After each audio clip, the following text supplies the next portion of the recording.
Six and ಸೀನಾ ನಮ್ಮ ವೆನೆ ರಾಘವೇಂದ್ರ ರಾಜ್ಕುಮಾರ್ ಅವರು. ಅವ್ರಿಗೆ ಬೇರೆ ಯುವಕರ ಥರ ಬೆಂಗಳೂರಿಗೆ ಬಂದು ದುಡಿಬೇಕು ಅನ್ನೋ ಆಸೆ ಅಂತೂ ಇಲ್ಲ. ಅವರಿಗೆ ಸ್ವಂತ ಊರಲ್ಲಿ ಒಂದು ಟ್ರ್ಯಾಕ್ಟರ್ ತಗೊಂಡು ರಾಜವಾಗಿ ಬಾಳ್ಬೇಕು ಅನ್ನೋದು ಅವರ ಆಸೆ. ಆದರೆ ಅವನಿಗೆ ಆ ಊರಲ್ಲಿ 2 ಪ್ರಾಬ್ಲಮ್ ಬರುತ್ತೆ. ಒಂದು, ಆ ಊರಲ್ಲಿರೋ ಸಮಸ್ಯೆ. ಎರಡನೇದು, ಸಿಕ್ಸ್ ಅಂಡ್ ಸೀನನ್ ಕೋಪ. ಅವನ ಕೋಪನೇ ಅವನಿಗೆ ಒಂದಷ್ಟು ಪ್ರಾಬ್ಲಮ್ಸ್ಗೆ ಕಾರಣ ಆಗುತ್ತೆ. ಪ್ರಾಬ್ಲಮ್ಗೆ ಸೊಲ್ಯೂಷನ್ ಆಗಿ ಬರೋದೆ ನಮ್ಮ ಮೇಘಾ ಶೆಟ್ಟಿ ಅವರು. ಅವರೇನು ನಾನು ಸಾಂಗ್ಸು ಮತ್ತೆ ಟ್ರೇಲರ್ ನೋಡಿದಾಗ ಪ್ರಾಬಬ್ಲಿ ಒಂದು ಕಮರ್ಷಿಯಲ್ ಎಲಿಮೆಂಟ್ ಮಾತ್ರ ಇಟ್ಕೊಂಡಿದ್ರೆ ಅಂದ್ಕೊಂಡೆ. ಬಟ್ ಅವ್ರಿಗೂ ಒಂದು ಒಳ್ಳೆ ಕ್ಯಾರೆಕ್ಟರ್ ಕೊಟ್ಟಿದ್ದಾರೆ ಈ ಸಿನಿಮಾದಲ್ಲಿ. ಈ ಸಿನಿಮಾದ ಬಿಗ್ಗೆಸ್ಟ್ ಸ್ಟ್ರೆಂತ್ ಮತ್ತು ಪ್ಲಸ್ ಪಾಯಿಂಟ್ ಏನು ಅಂತಂದರೆ ವಿನಯ್ ರಾಘವೇಂದ್ರ ರಾಜ್ಕುಮಾರ್ ಅವರ ಆ್ಯಕ್ಟಿಂಗು. ಕೆಲವೊಂದು ಸೀನಲ್ಲಿ ಅವ್ರ ಸ್ಕ್ರೀನ್ ಪ್ರೆಸೆನ್ಸು ಹೆಂಗಿತ್ತು ಅಂದರೆ ಅವ್ರು ಇಡೀ ಸ್ಕ್ರೀನ್ ಪ್ರೆಸೆನ್ಸ್ನ ತಿಂದ್ಬಿಟ್ಟಿದ್ದಾರೆ. ಅಷ್ಟು ಸೂಪರಾಗಿ ಆ ಸ್ಕ್ರೀನ್ ಮೇಲೆ ಕಾಣಿಸ್ಕೊತಾರೆ. ಇದ್ರ ಜೊತೆಗೆ ಅವ್ರಿಗೆ ಬೇಕಂತ ಒಂದಷ್ಟು ಕ್ಯಾರೆಕ್ಟರ್ಸು ಅದರ ಸುತ್ತಲ ಬಿಲ್ಡ್ ಆಗುತ್ತೆ.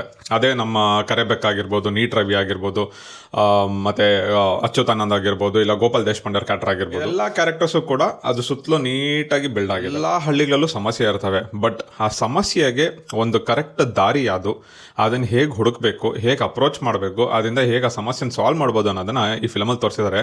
ಕೊನೆಯಲ್ಲಿ ಹೇಳಬೇಕು ಅಂತಂದರೆ ನಮ್ಮ ಸಿಕ್ಸ್ ಅಂಡ್ ಸೀನಾ ಟ್ರ್ಯಾಕ್ಟರ್ ತೊಗೊತಾನ, ಅವ್ನ ಲೈಫ್ ಸರಿ ಮಾಡ್ಕೊತಾನ, ಅವ್ನ ಲವ್ ಸ್ಟೋರಿ ಏನಾಗುತ್ತೆ, ಅವ್ರ ಹಳ್ಳಿಗೆ ಬಂದರೆ ಸಮಸ್ಯೆಗಳಿಗೆ ಒಂದು ಸೊಲ್ಯೂಷನ್ ಸಿಗುತ್ತಾ, ಇದಿಷ್ಟು ನೀವು ತಿಳ್ಕೊಬೇಕು ಅಂತಂದರೆ ಈ ವಾರ ನೀವು ಈ ಸಿನಿಮಾನ ಥಿಯೇಟ್ರಲ್ಲೇ ನೋಡಬೇಕು.